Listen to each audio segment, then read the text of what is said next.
Hello students, welcome back to my channel. So in this video we are going to study about the DNA fingerprinting.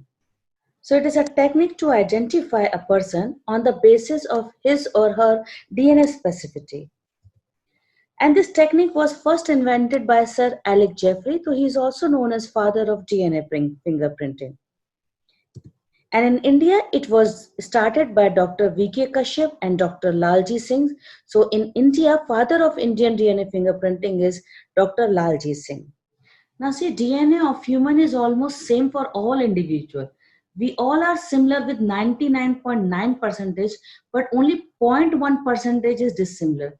Means only 3 into 10 raised power 6 base pair difference is there out of 3 into 10 raised power 9 base pair. So this difference from person to person is only providing individuality that we are trying to identify at the time of the DNA fingerprinting.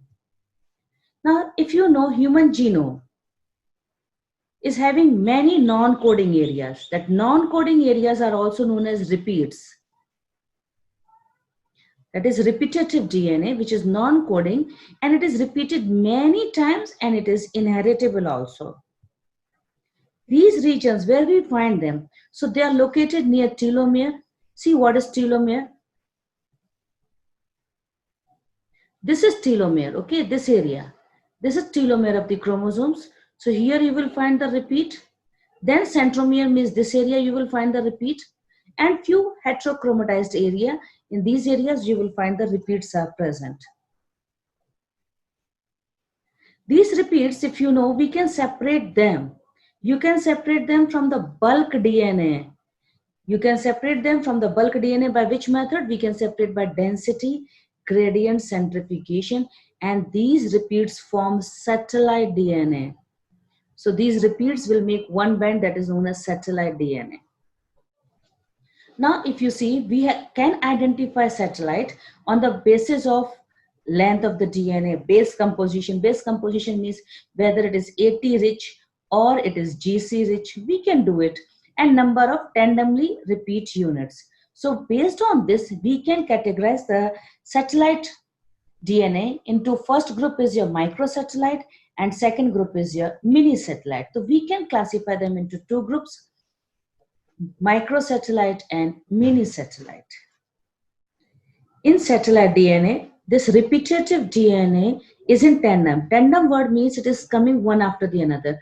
For example, I'll give you one idea. Suppose the sequence ATC. This is one sequence. It is coming again and again. And immediately after back to back. Again it will come, ATC. So this is known as tandem. And the number is not fixed. And they show very high degree of polymorphism. So we will be using this concept only for DNA fingerprinting. Now see what is polymorphism. Now see, polymorphism means difference in the allele frequency. This is known as polymorphism, and this is the basis for our DNA fingerprinting, which is also known as DNA typing. And it is very useful because when we are using it further, we can say it is useful for our forensics studies. Generally, it is used for solving the criminal cases. It is used for solving the paternity disputes. These are the reasons why we are using the DNA fingerprinting. Logic is this: if person can get this hand fingerprints, this fingerprints he can get it changed by going for surgery. But DNA he cannot change, and that will be inherited from the parents. So that is the base we have started using it for forensics areas. Now, what do you mean by polymorphism? Because of polymorphism, because they show variations in the length at specific loci produces a different fragments. So these fragments are known as restricted fragments. And most important segment of DNA is generally they are actually found repetitive DNA, which is known as VNTR. They are variable number and they're tandem and they're repeats. So we'll be trying to find out polymorphism in VNTR. And VNTR, if you see, they belongs to the class of mini satellite.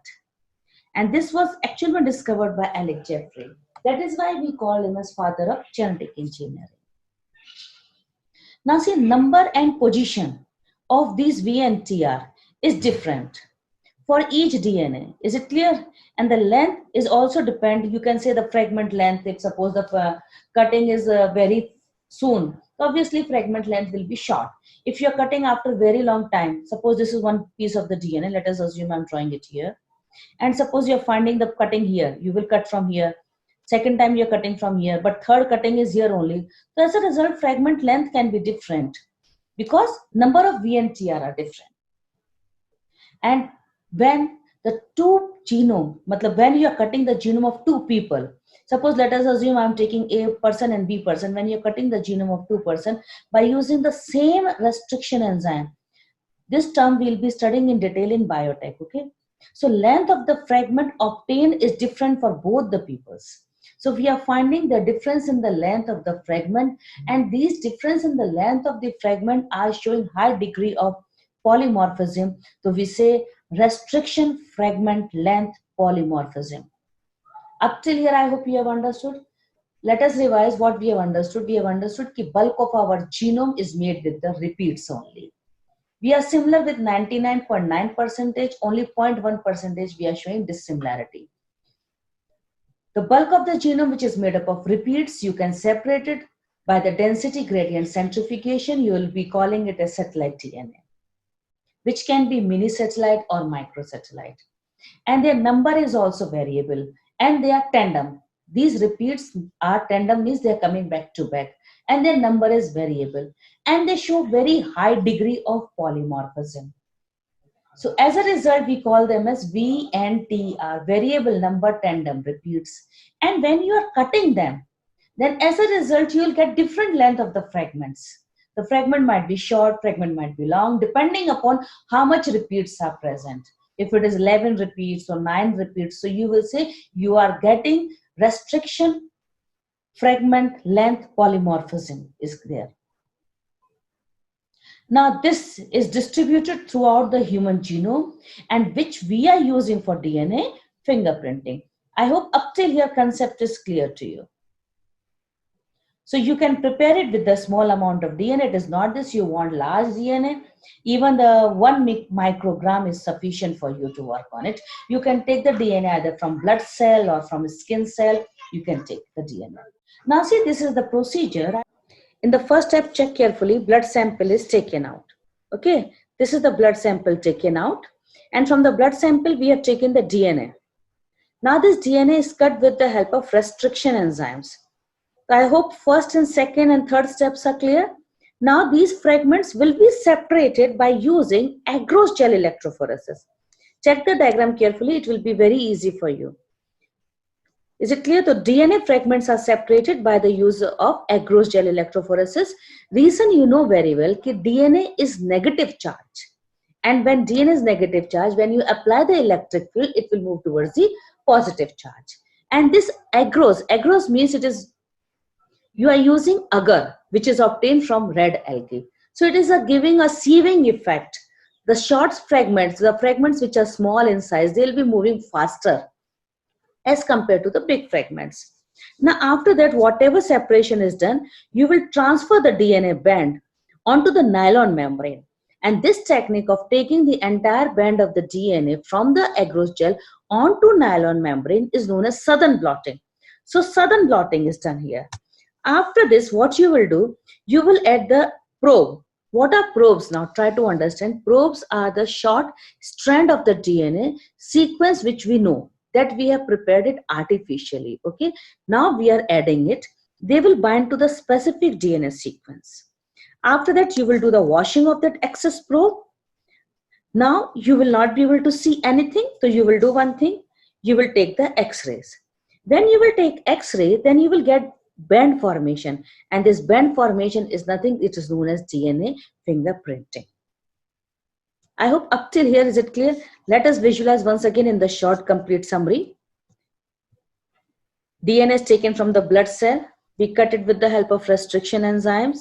Separation of the fragment is done by agarose gel electrophoresis. Then these fragments are taken on nylon membrane known as southern blotting. Then we are adding the probe so that they can go and hybridized complementary base pairing can go on. Then extra probe is washed out, and finally X-ray is taken to obtain a band. Now see, this is one case I'm giving you. Suppose this is a band we have obtained from the crime scene, and they are suspecting three persons, 1, 2, and 3. Now if you see carefully, this band, first band, this is matching with the suspect 1 also, suspect 2 and suspect 3. But difference is there, suspect 1 is having more thick band. So less likely we will say the suspect might be not be there. He might not be present at the crime area. Now band 2 is found again in the suspect 1 and 2 but not in 3. So this gives a clue that 3 might also not be there at the crime area. Now see this third band. It is found in the 1 and 2. Now this band thickness is found only in suspect 2. This is found in 1, 2, but 3 it is more thick. And this last band is found in the 1 and 2. So majority, all the bands, once again check to which suspect they are matching. They are matching with the suspect 2. So this is the way how they do the DNA fingerprinting and they solve the criminal cases. Now I'm giving you one example for solving the paternity disputes. You have to just check carefully. The child should receive half of the bands from the mother and half from the father. Means band should match, one band should match to the mother, another band should match to the father. Try to match it. I'm giving you 2 minutes to solve it. After that, I'll show you the answer. See, this is the child and this is mother. Now, father can be male 1 or father can be male 2. You have to just match the child bands are matching to which father, male 1 or male 2.